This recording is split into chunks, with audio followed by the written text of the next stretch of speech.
Hai teman-teman yang berbahagia, berjumpa kembali dengan saya Dr. Andri, spesialis kedokteran jiwa dari Rumah Sakit Omni Alam Sutra Tangerang. Kalau kita berbicara tentang cemas, banyak dari kita mungkin bilang, kok nggak ada habis-habisnya dok ya bicara tentang cemas itu.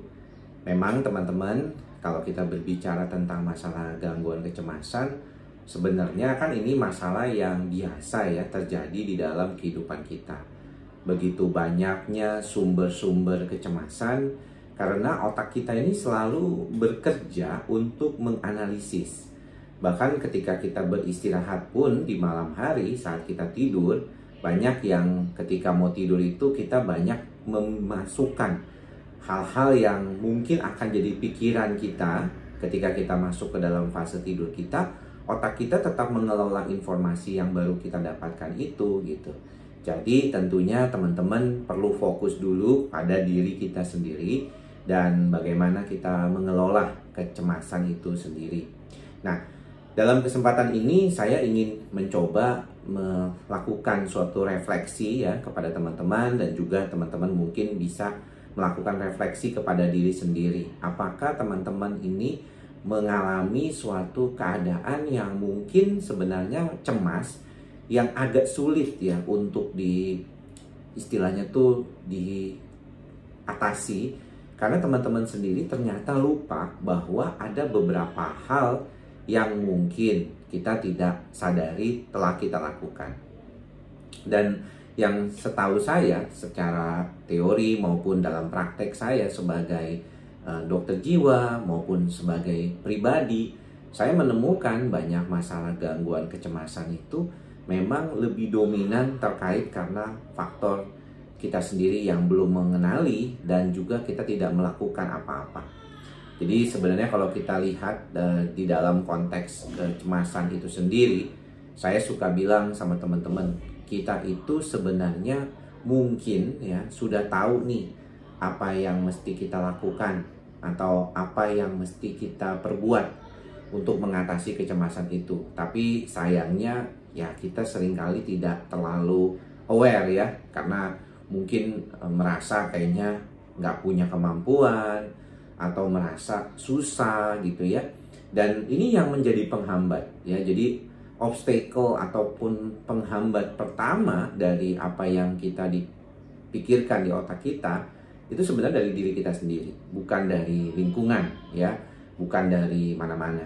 Makanya kalau dikatakan dengan gangguan kecemasan, problem pertama itu adalah basicnya adalah si genetik ya. Jadi si genetik orang tersebut. Tapi genetik ini bisa berubah karena faktor lingkungan yang namanya fenotip. Jadi genotip di dalam otak kita yang sebenarnya udah bawaan dari sana, itu udah anugerah yang ilahi.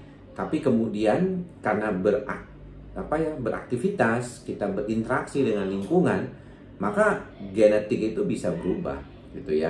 Makanya orang tuh bisa loh sekarang kok jalannya tegak gitu ya. Evolusi manusia itu demikian kan. Dulu kan nggak begitu gitu ya. Jadi ini sebenarnya proses yang terjadi di perubahan di dalam pikiran kita. Begitu juga otak kita. Otak kita itu dasarnya mungkin ya cuma dikasih 1,5 kilo beratnya. Terus waktu lahir ya dia nggak dapat informasi apa-apa. Makin bertambah usia, kita bisa melihat bahwa kok kita banyak mengalami ketakutan karena proses dari otak kita yang menyerap banyak informasi-informasi. Dulu kita nggak pernah takut keluar rumah nggak pakai masker. Sekarang karena adanya informasi berkaitan dengan pandemi dan virus, kita jadi takut gitu ya kalau keluar rumah nggak pakai masker misalnya. Walaupun ada juga yang melakukan tidak pakai masker juga. Jadi artinya kalau saya lihat, kita melihat lingkungan dan proses di otak kita itu saling berinteraksi.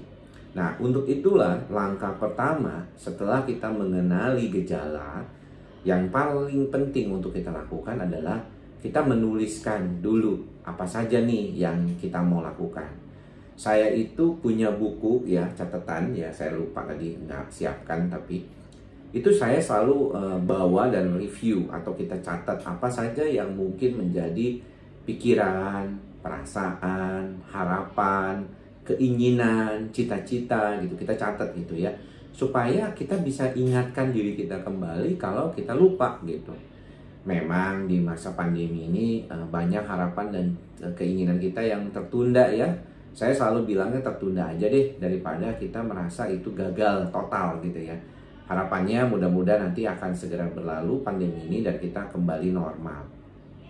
Nah, yang selanjutnya adalah ketika kita sudah mengenali kecemasannya, kita sudah tahu cara-caranya, selanjutnya apakah kita bisa konsisten atau tidak? Saya ini sekarang sedang berlatih beban, ya, latihan beban untuk olahraga saya. Sudah banyak macam-macam olahraga yang saya ikuti, bahkan di 7 tahun yang lalu, sekitar tahun 2014-2015 sampai akhir 2015 itu saya banyak melakukan aktivitas Muay Thai gitu ya, dan itu signifikan banget menurunkan berat badan saya dari 75 sampai 65-66 kg ya, jadi bisa turun sampai 9-10 kg hanya dalam waktu kurang lebih sekitar 8 bulan. Nah, sekarang dengan adanya informasi yang saya dapatkan dari Aderai khususnya, saya melihat bahwa ternyata memang saya perlu melakukan latihan beban. Jadi akhirnya dalam kurun waktu 2 tahun terakhir ini, saya sudah mulai melakukan high intensity interval training yang dikombinasikan dengan latihan beban menggunakan badan sendiri gitu ya. Tetapi kemudian belakangan saya menggantinya lebih kepada penggunaan alat barbel ataupun juga dengan dumbbell untuk membantu membuat lebih baik. Dan ternyata memang jauh lebih bagus gitu ya dengan menggunakan alat dumbbell dan barbel daripada hanya menggunakan beban sendiri saja yang mungkin terpadu dengan HIIT yang masih menggunakan kardio.